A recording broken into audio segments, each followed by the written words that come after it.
नमस्कार, जयसिंगपूर नगरी न्यूज मध्ये आपलं सहर्ष स्वागत। पाहूया आजच्या दिवसभरातील काही ठळक घडामोडी। 10,000 जणांना मिळणार रोजगाराची संधी, आमदार यड्रावकरांच्या पाठपुराव्याला यश। टाकळी येथील MIDCसाठी 47.63 हेक्टर जमीन मंजूर।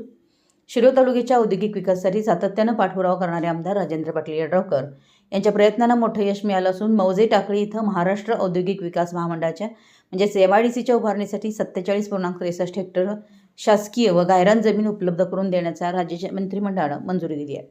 मुख्यमंत्री देवेंद्र फडणवीस यांच्या अध्यक्षतेखाली झालेल्या मंत्रिमंडळ बैठकीत हा महत्त्वपूर्ण निर्णय घेण्यात आला आहे। त्यामुळे शिरोळ तालुक्याच्या औद्योगिक विकासाचा मार्ग मोकळा झाला असून रोजगार निर्मितीला मोठी चालना मिळणार आहे। मौजे टाकळी येथे गट क्रमांक 1350 मधील 12.86 हेक्टर गायरान जमीन व 15 हेक्टर शासकीय जमीन तसेच गट क्रमांक 1194 मधील 19.77 हेक्टर गायरान जमीन अशी एकूण 47.63 हेक्टर क्षेत्रावर नव्या MIDCची उभारणी होणार आहे। या निर्णयामुळे मोठ्या प्रमाणावर औद्योगिक गुंतवणूक आकर्षित होऊन स्थानिक युवकांना रोजगाराच्या नव्या संधी उपलब्ध होणार आहेत।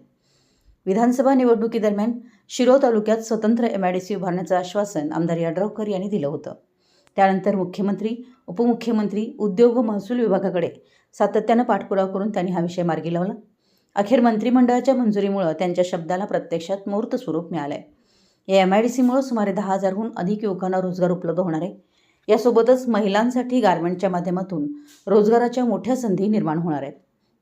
नुकतेच उद्योगमंत्री उदय सामंत यांनीही महिलांसाठी स्वतंत्र गारमेंट क्लस्टर योजना मंजूर करण्याची ग्वाही दिली होती। या क्लस्टरमुळे हजारो महिलांना त्यांच्याच परिसरात रोजगार उपलब्ध होऊन आर्थिक सक्षमीकरणाला चालना मिळणार आहे। याबाबत आमदार राजेंद्र पाटील यड्रावकर म्हणाले की शिरोळ तालुक्याच्या सर्वांगीण विकासासाठी स्वतंत्र MIDCची आवश्यकता होती।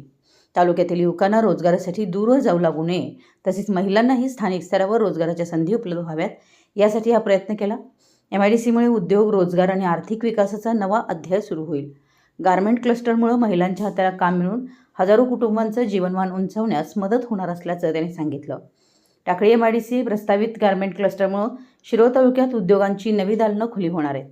युवकांसाठी रोजगार, महिलांसाठी स्वावलंबन आणि तालुक्यासाठी आर्थिक समृद्धीचा नवा मार्ग या निर्णयातून खुला झाला आहे। या ऐतिहासिक निर्णयानंतर आमदार यड्रावकर यांनी मुख्यमंत्री देवेंद्र फडणवीस, उपमुख्यमंत्री एकनाथ शिंदे, उपमुख्यमंत्री सुनित्रा पवार, महसूल मंत्री चंद्रशेखर बावनकुळे तसेच उद्योगमंत्री उदय सामंत यांचे आभार मानलेत। आमच्या जयसिंगपूर नगरी न्यूज चॅनलला लाईक करा, सबस्क्राईब करा आणि हो, स्क्रीनवर दिसत असलेला WhatsApp नंबर तुमच्या मोबाईलमध्ये ॲड करा। पाहत रहा जयसिंगपूर नगरी न्यूज चॅनल।